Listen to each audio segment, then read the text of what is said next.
ఎన్టీఆర్ కొరటాల శివ కాంబినేషన్లో వచ్చిన దేవర సినిమా ప్రపంచ వ్యాప్తంగా సినీ ప్రేక్షకులను ఉర్రూతలూగిస్తూ బాక్స్ ఆఫీస్ను షేక్ చేస్తోంది.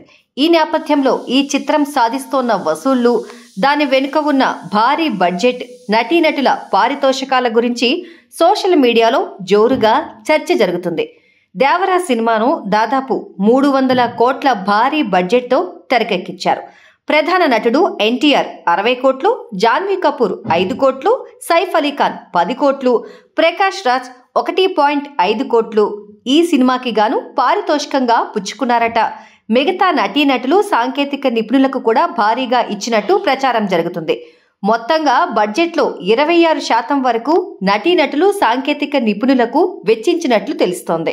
భారీ బడ్జెట్తో తెరకెక్కిన దేవర తొలి రోజే ప్రపంచ వ్యాప్తంగా 172 కోట్ల గ్రాస్ వసూలను రాబట్టి అంచనాలను అందుకోవడమే కాకుండా కొత్త రికార్డులను సృష్టించింది. ఈ సినిమాలోని ఎన్టీఆర్ అద్భుతమైన నటన, అద్భుతమైన విజువల్ ఎఫెక్ట్స్, కథా కథనం ప్రేక్షకులను బాగా ఆకట్టుకుంటున్నాయి. మరి లాంగ్ రన్ లో దేవర ఎలాంటి వసూళ్లను రాబడుతుందో చూడాలి.